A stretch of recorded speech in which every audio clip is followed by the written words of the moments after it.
I think it's safe to say that in most cases, $1 million is considered a lot of money.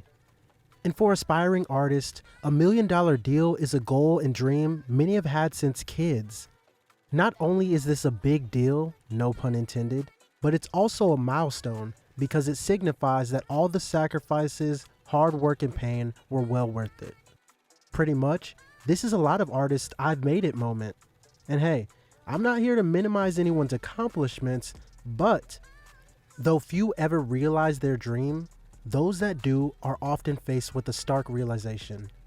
The $1 million they thought would change their life just doesn't stretch as far as they thought.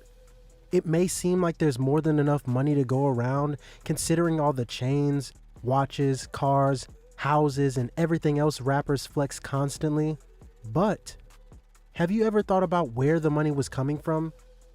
I mean, we assume that they must be getting paid from the music or endorsements or something. While this may be true, the amount artists really make from music is sure to surprise you.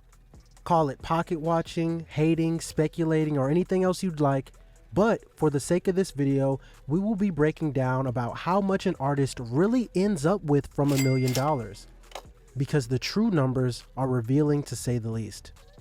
For simplicity's sake, let's take you for an example. If a major label signed you today for $1 million, that million would be split between yourself, your manager, your business manager, and your lawyers. The industry standard is for most managers to be paid about 20%, business managers 5%, and lawyers 5%, leaving you, the artist, with $700,000. I mean, cool, that doesn't sound too bad, right? Wrong. Being that you now make at least $1 million a year, you will be taxed at a federal rate of 37%, as well as local taxes, which depending on your state can be up to 8%. Even with this rough estimate, you're getting taxed at a rate of 45%. And before we go any further, I wanted to include taxes because although many rappers, actors, and other entertainers fail to pay them, this is not a long-term solution, as you will get caught and be forced to pay or serve prison time. So keep that in mind.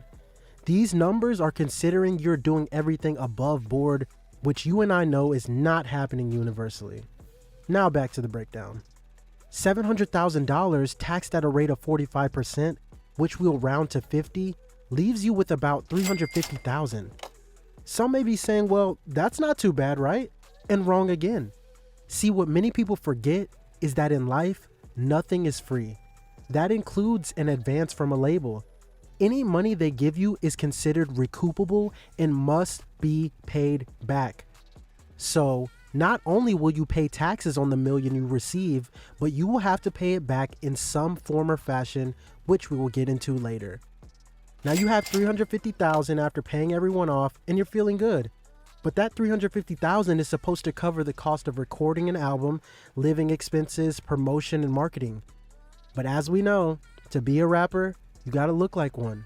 So you go buy a new watch for $20,000, a new car for $100,000, clothes worth $20,000. You put down $100,000 to get a house worth $500,000 because remember, you're spending like you have $1 million when you really don't, leaving you with $110,000. Now that you're done with all your bullshit, now it's time to hit the studio and work. Let's say the album costs $50,000 to make, including the hourly cost of mixing, mastering, and studio time, which at a studio like Paramount Recording Studios can cost up to $1,850 a day. Let's also say you finish the album in 2 weeks, so a quick turnaround. You then have to promote and market your project, which is one of the most important things. As a new artist, the label is probably pushing you to promote the album because they need to make their money back. So promo and marketing costs $50,000, which is really on the low end. That then leaves you with $10K in your pocket when the album is finally over. But don't forget, you still have to pay that $10,000 back, as well as the other $990,000 you took from the label. How can you pay a loan off of $1 million if you only have $10K?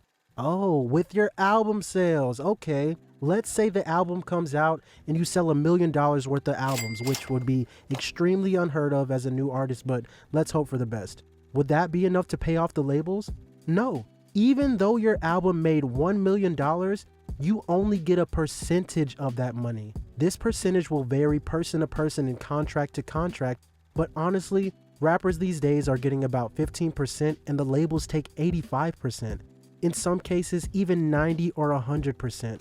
So out of that 150,000 you do get from the album, plus the 10K you had left over, 160,000 will need to be used to pay down your last advance of $1 million, leaving you only owing 840,000. Not bad, right? Terrible. And keep in mind, most artists go over budget because making an album and making a superstar is expensive. So that means more money you owe to the label, and most artists are not even getting the whole $1 million up front. It's split into 3 installments, one when you sign, one upon album completion, and one on release. Not only that, but the 840,000 you owe must be paid back, remember? They know you don't have it, so where are they gonna get it from? Your royalties. Your music royalties will be used to pay back your advance first, before you ever see a cent.